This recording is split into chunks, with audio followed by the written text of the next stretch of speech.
host, Suzanne Monk, host of the original all-live Periscope cast, all about Donald J. Trump, Trump Talk US. Welcome to the show. We just started over. Sometimes these things freeze up.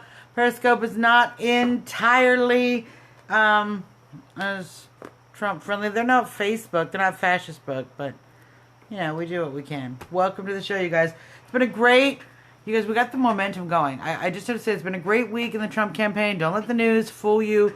A lot of great things have been happening in the Trump campaign. We've got a lot of great things coming down the pipe. We're going to just go over a few of those things, both coming and that we've already just have had some really good moments. So, major ad buy started today, Monday, in the states of Ohio, Pennsylvania, North Carolina, Florida, New Hampshire, Virginia, Iowa, Colorado, and Nevada. Donald Trump spending about $10 million, up to $10 million on ad buys in those states. We're going to be hitting Hillary hard. He's done a lot of fundraising. He's continued to raise really effectively on the internet, and he's doing a great deal of fundraising on the smaller donations. So last I checked, there was about $100 million in the coffers, but we need to keep raising and keep outraising Hillary because she's raising money hand over fist at celebrity events and other Wall Street events. Great speech in Everett, Washington. I had friends who were there. Yay! I'm so glad when people I actually know get to go and see Mr. Trump. Because I'm in Chicago, remember? The rally that didn't happen. We'll talk about that later. So, definitely look out for those ads if you are in those battleground states. And all of those ads we're going to share online. So if you're not in those battleground states, or if you are, help out. Share the ad online. We don't need to have them on TV for people to see them. People can see them in other places. And if you share them on your social media, that is an ad share that Donald Trump doesn't have to pay for. So use social media. Be a good Trump supporter. Get out there, share these advertisements. You can probably find, I'll post them on the page, but Donald Trump is going to post them, I'm sure, on his page. There's ads right there, and the DonaldTrump.com/media. There's an ad section. He posts all the ads there. I'm sure they're going to be listed there as they are coming out. And I will indeed try to post a few on the page, Trump Talk US, on the Facebook page. So, okay, you guys. I went to go look up the news, and this is what's going to happen tomorrow. I believe this is what's going to happen tomorrow. Kind of exciting news. Donald Trump, before his rally in Phoenix at 6 p.m., Phoenix, Arizona, Mountain Standard Time, Donald Trump, during the day, will be flying to Mexico to meet with the Mexican president. Yeah, and I checked it at several sources, so I don't think it's not happening. I think it's actually happening. I mean, of course, there may be some snafus. You know, it's a very difficult thing in a short period of time, but he was invited by the president of Mexico, President Nieto, I believe, Enrique Nieto, invited him to come and talk to him, and he has accepted that invitation. So, right before Donald Trump's big immigration speech, he's going to go talk to the Mexican president, and I think it's a bold move. It's a bold move. It certainly says to the doubters, Donald Trump isn't somebody who is afraid of taking his policies. He's not just bombasting, as everyone has said. He's not afraid of taking his policies and his need for border security to talk to anybody, especially the Mexican. But we're going to have to talk to him about it anyway. They're going to pay for the wall. So at some point, we're going to have this conversation. Well, they're going to have it tomorrow. So, or at least begin that conversation tomorrow. Excellent move by Mr. Trump. I'm super excited even that the meeting got started, because it certainly starts to make Mr. Trump look more and more like a world leader, like a president, like someone who is taking care of the situation, having these meetings, having these interactions directly, and is not just talking about it as like, we all know Hillary does. So, we'll see what happens about that tomorrow. And, of course, the big speech in Arizona later. Saturday, there'll be a big speech in Detroit at a predominantly black church. Everyone's been talking, when will Trump speak to black audiences, which, as I know, it's totally ticked me off because he's speaking to diverse audiences, as we all know right now. But no one's happy enough. So he's going to be speaking in Detroit at a predominantly black church about issues with the inner city on Saturday. So very exciting about that. closing the gap nationally in the Reuters poll and many other polls. Donald Trump is closing the gap. Hillary Clinton is not doing very well. We're going to talk about why in just a second. And Donald Trump is doing better. Predominantly, I believe, if you pay attention to many of the news organizations, his outreach directly to the black community and speaking to the concerns of the black community directly has started a firestorm of discussion on black podcasts, on African American news programs, and across the country that have really sparked this discussion about, not about Donald Trump, but about the Democratic Party and its results for the African American community, which have been abysmal. So that conversation has been happening over and over and over again, and it says that Donald Trump's message is really kind of starting to resonate. And I think as he continues to make these speeches and continues to hit hard in these communities, going into the inner city, talking about the problems, talking about all of America, not just pockets of America, I certainly think it's making an impact and undermining Hillary in a very important demographic, the urban and inner city African American Latino vote that she needs so desperately. So great work on that, and I think part of what's helping to close this gap. Not to mention that Hillary Clinton refuses to have a press conference. It's been some untold number of days since sometime last year, 200 plus days. It's a ridiculous number of days. If anyone remembers the exact number, post it up. Number of days that she has not held a press conference, and the news is starting to notice. She's also been hit very hard on a great deal of other things, including new email revelations about Huma Abedin's role. They had to throw Anthony Weiner under the bus, who had to create some sort of sex scandal so that it could distract from all of these pay-for-play allegations that are coming out through the various leaks, not just from WikiLeaks, but from the Judicial Watch and other organizations that work to act as whistleblowers for government corruption. It's not a good week for Hillary Clinton. Look, and their campaign isn't doing very good either, because the best they had this week was, watch out because Russia might be rigging the elections, and Kane coming out and saying that Trump should release his health records and not just a letter from his doctor. Hey, Kane, do you want to play Release Your Health Records? Really? That every time I think of that, it just makes me laugh. I remember every time I think of him asking, like, Donald Trump should show his health records. Are you serious? You're the vice president for Hillary Clinton. She's barely walking around. If anybody should reveal their health records, it should be Hillary Clinton. In fact, I suspect Donald Trump would trade those tax records for Hillary Clinton's medical records. The last guy who tried to release Hillary's medical records is dead, mysteriously. A blogger that works for the Huffington Post even spoke negatively about Hillary Clinton's health and was immediately in the middle of the night removed from his position as a publisher. Yeah.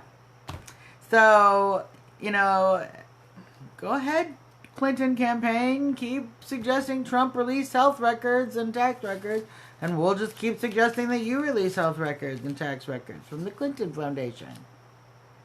We're doing very well this week, folks. Yes, Hillary Clinton is nuts, and we are doing very well this week. Particularly nuts, you guys, is this recent... Hillary Clinton now came up and says that the Russians are capable of hacking the voting systems, and we need to worry about the Russians affecting, digitally stealing the election for Donald Trump. The Hillary Clinton campaign, let me just review in case you missed what I just said.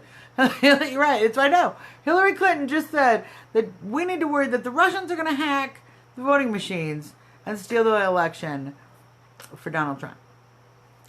When we all know already that all of the shenanigans that went on in the Democratic Party, stealing the primary from Bernie Sanders, the votes that didn't get counted, on and on and on. We know that the companies Diebold, she donated to Hillary Clinton. We all know that there's such collusion in these organizations, and Hillary Clinton wants us to worry that the Russians are going to hack the voting machines, and Hillary Clinton's crazy. And this is why we're doing so well. The polls are shrinking because the race card isn't working anymore, and she certainly isn't doing a very good job at telling people what she is for. She's really basically stuck in this loop of telling everybody how horrible Donald Trump is, and she hasn't really said anything about what her plans are. While Donald Trump is issuing speech after speech after speech, speech after speech after speech, about policy, specific policies, specific positions, but specific proposals that will make America strong, bring back our jobs, bring back our security, make us safer, certainly make this country much more of what it's meant to be. So, while Hillary basically talks bad about Trump, this is why we're doing very well. Don't believe all the polls. Let's do rallies, you guys, and then I want to do a little I want to do Trump reason, but I want to do a little open letter. Rallies Wednesday, Phoenix, Arizona, 6 p.m. Mountain Standard Time. After Trump meets with the Mexican president, I'm just so excited to say that. We'll be on immigration, you guys. There's going to be some specifics in that speech. For you people who are looking for specifics, there will be a speech tomorrow. Pay attention. Pay attention. There will be a speech tomorrow in Phoenix, Arizona, 6 p.m. Mountain Standard Time, where Donald Trump will be laying out the specifics of his immigration policy. You should watch that speech. If you cannot watch it live, you should watch it on rsbn.tv. They do all of the live streaming. They also have all of the speeches recorded, so if you have to watch it late. But you should watch it, because that is where you're going to get Donald Trump saying the specifics. It's not enough when he writes it on his page, donaldjtrump.com/positions. It's not enough because you guys don't go and read it. You come here and you type, well, he has no specifics, but there they are on the website. And we talk about them all the time. But you can go and just watch the speech tomorrow. Specifics, immigration policy. Tomorrow. Yes. No, thank you. Everyone who's been to a speech, you know, he does talk, but the media doesn't listen. The Trump haters don't listen. And if they just stopped and listened to his speech, they would understand what we're all talking about. But they listen to snippets, cut, little sections, and they never get the message. So we have to keep telling them the message. And frankly, challenging them to go and listen to the whole speech. Awesome. People who got to see the speech tonight. I only got to watch the beginning of it, then I had to do Trump Talk. So I have to catch the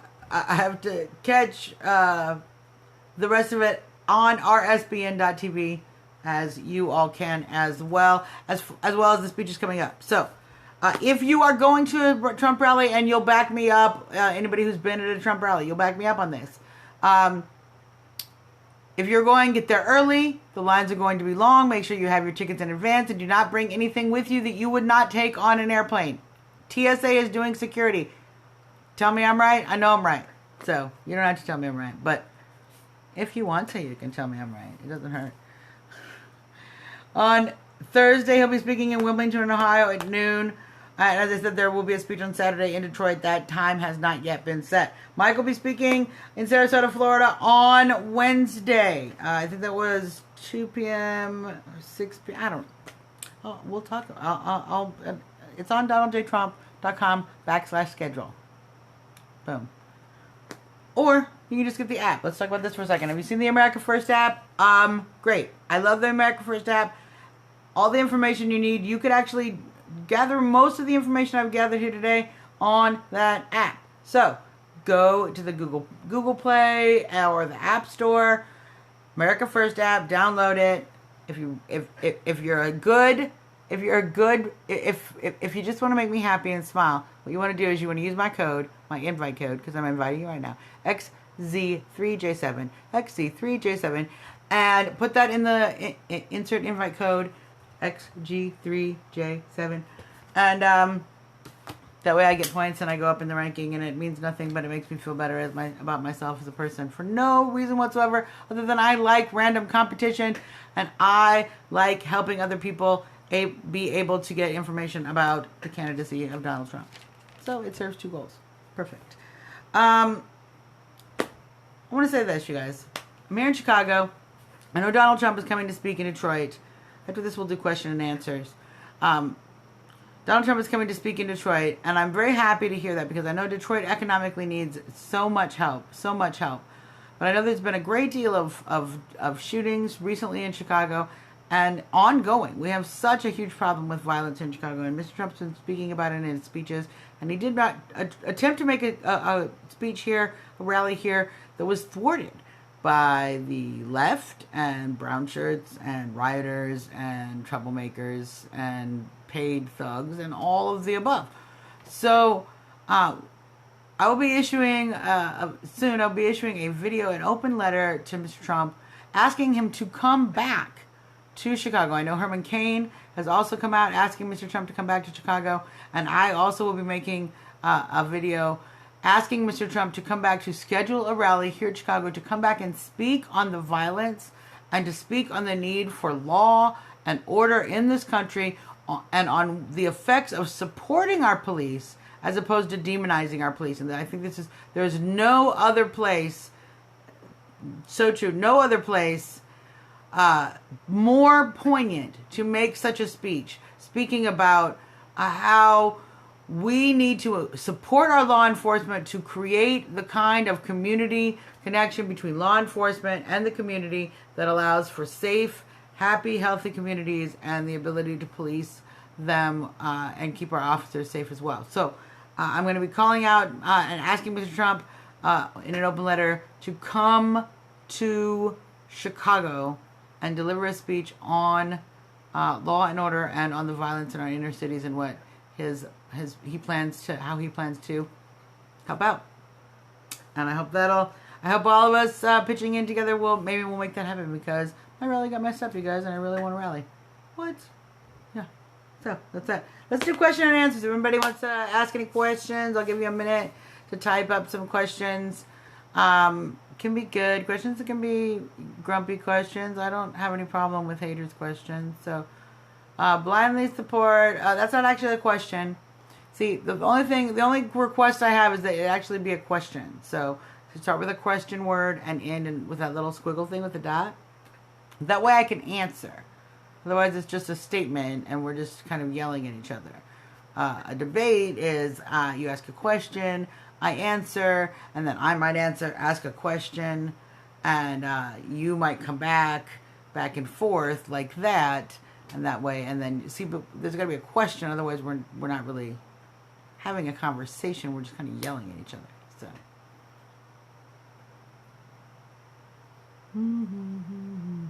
When I'm waiting for things, sometimes I sing the Girl from Ipanema. So you might notice that. And no, unfortunately, haters have a hard time framing things in the form of a question. So I missed the beginning of the talk. How can I help to get Mr. Trump to Chicago? Deb, I'm going to send out an open letter, and I would just suggest Herman Cain sent out an open letter. I'm going to post that on the page. We should just share. We're share. Tweet Mr. Trump. The more the people start talking about it, maybe the more it'll happen. That's the best I can. Are rebuttals a part of debate? Yes, if the beginning of the debate is actually started. You can't just start in the middle of a debate you are having with yourself. So there's that. Yeah, Deb, I will definitely. I'm gonna put together a video tomorrow and go from there, and I'm gonna share the Herman Cain post on the page tonight, later tonight. So I'm gonna try to find that, share that, so we can start just kind of, getting that buzz. That's all. That's what the social media is about. We create buzz, get it going. Hey, get it trending.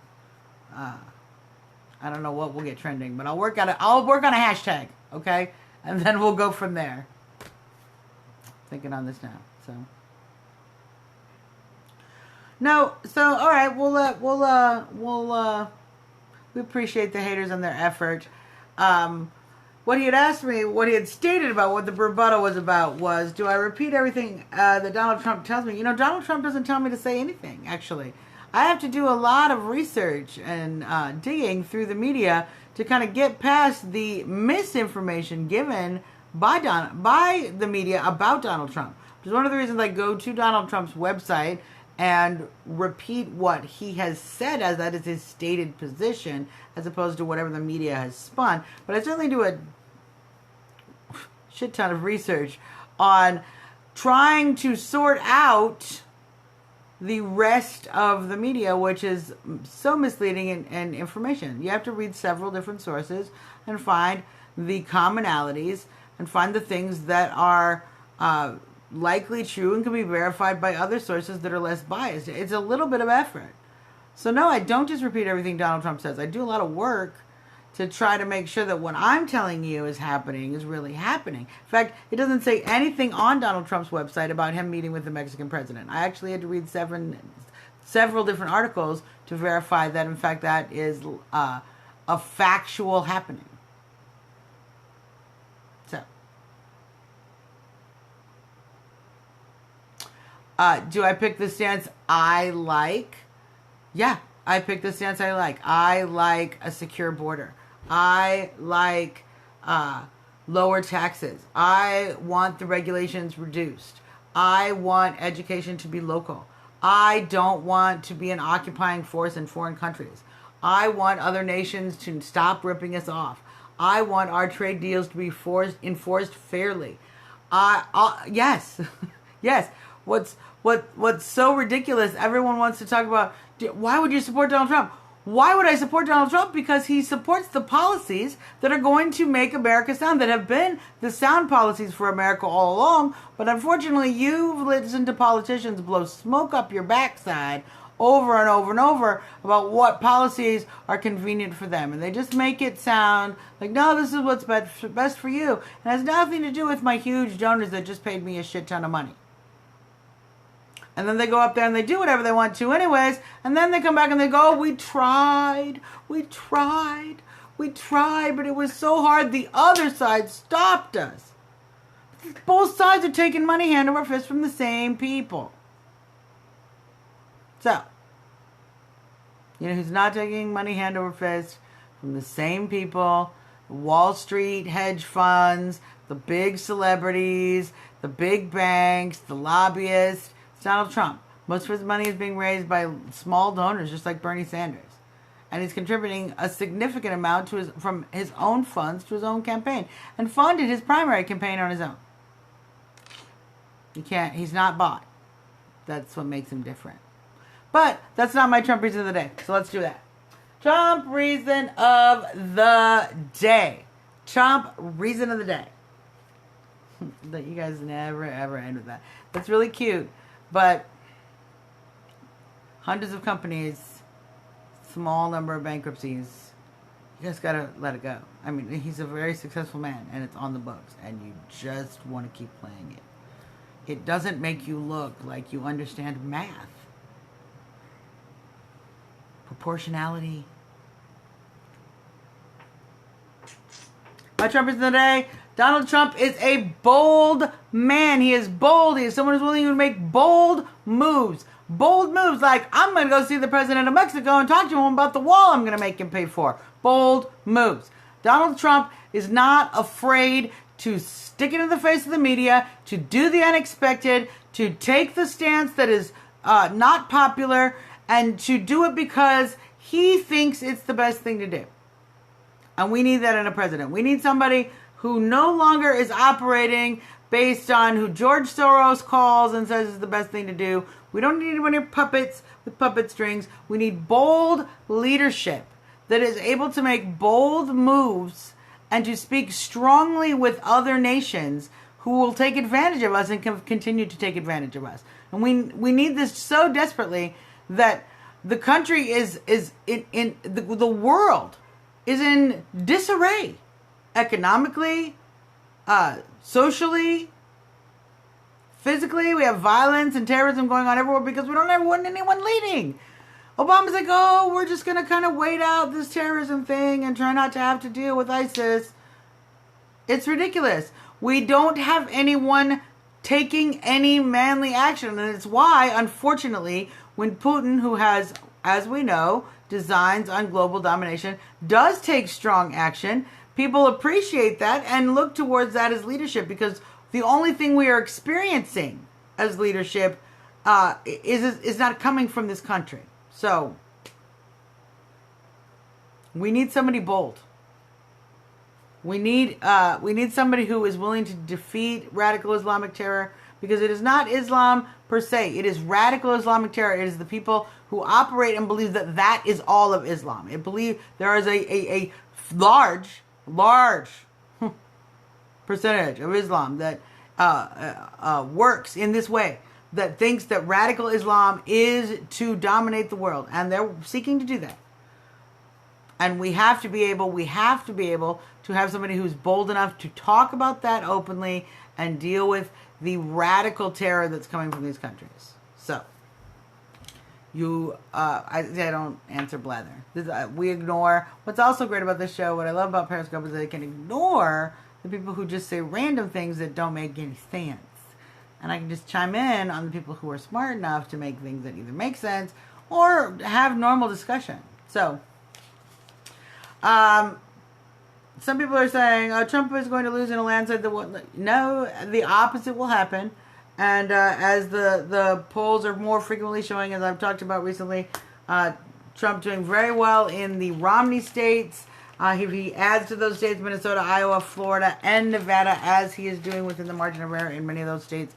Right now, polls tightening even as we speak. He only needs one, Ohio, Pennsylvania, or Virginia, to become president.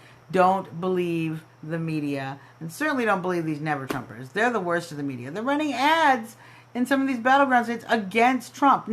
Republicans wasting their money running ads against Trump. And you want to blame Trump for the downstate tickets.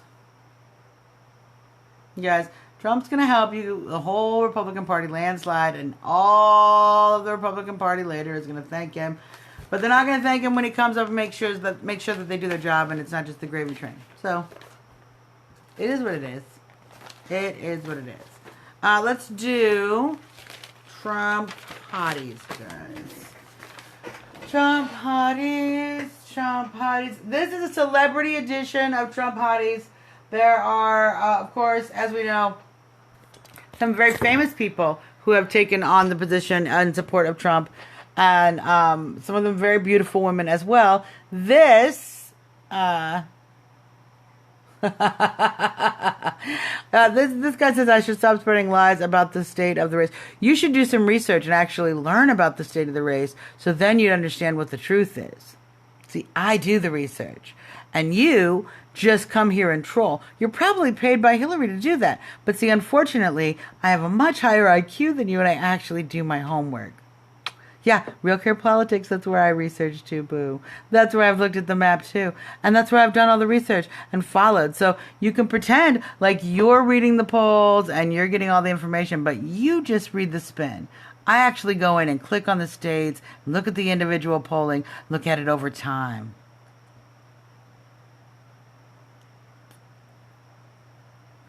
Yeah, we've talked about that. We'll talk about that. We're going to do Stacey. You be cute. We'll talk to Stacey.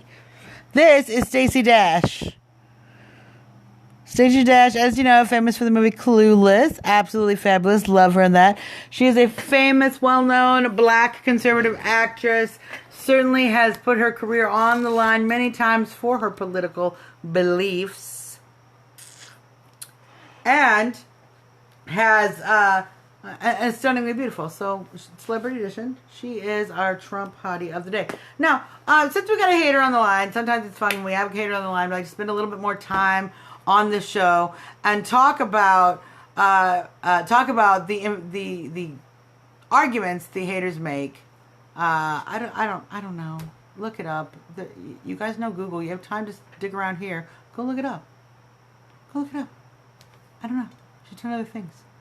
Look it up. One hater at a time. Now, let's talk a little bit about the state of the race. Everybody on the media wants to talk about Donald Trump is doing so poorly in the race.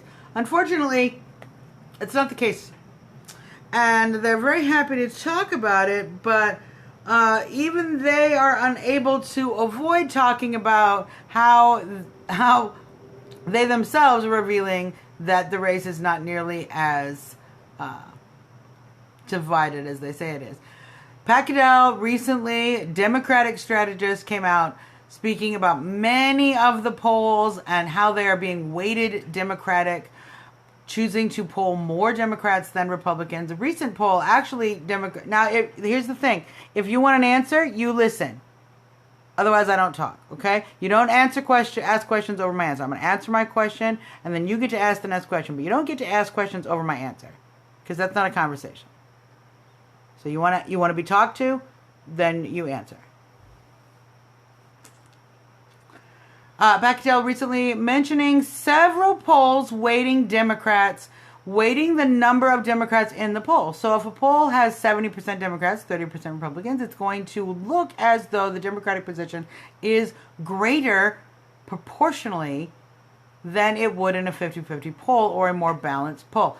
In addition, many of the polls, one of the recent polls being quoted now as such a divisive poll, was taken in the cities of Chicago, LA, New York, and Washington, D.C. As we all know, highly liberal cities. Again, not sorted into 50-50, not biased, not balanced, between parties, actually left skewed. So we get these numbers. Now, you can listen to those numbers if you want to. And even with those numbers, Hillary Clinton has taken a 12-point lead nationally from Reuters and turned it into a 6-point lead. So, even with the polls skewed as they are, Donald Trump continues to close the gap with Hillary Clinton, and in a recent Gravis poll is tied in the state of Florida. I have the poll numbers here from yesterday, as well as in the general election and in the LA Times poll, also tied. So, depends on what polls you look at. There's a lot of different polls. Certainly the national polls have tightened. Certainly when you add to Real Clear Politics, which is why Real Clear Politics is always an interesting, they average those polls. So when you have a poll that's particularly skewed, it does in fact skew the average. So that can easily make Donald Trump, quote, appear to be winning. But if you really look between the poll lines, you really study the trend and the trajectory, he's actually tightening the race even in polls that are horribly skewed against him. So, what would you like to say about that?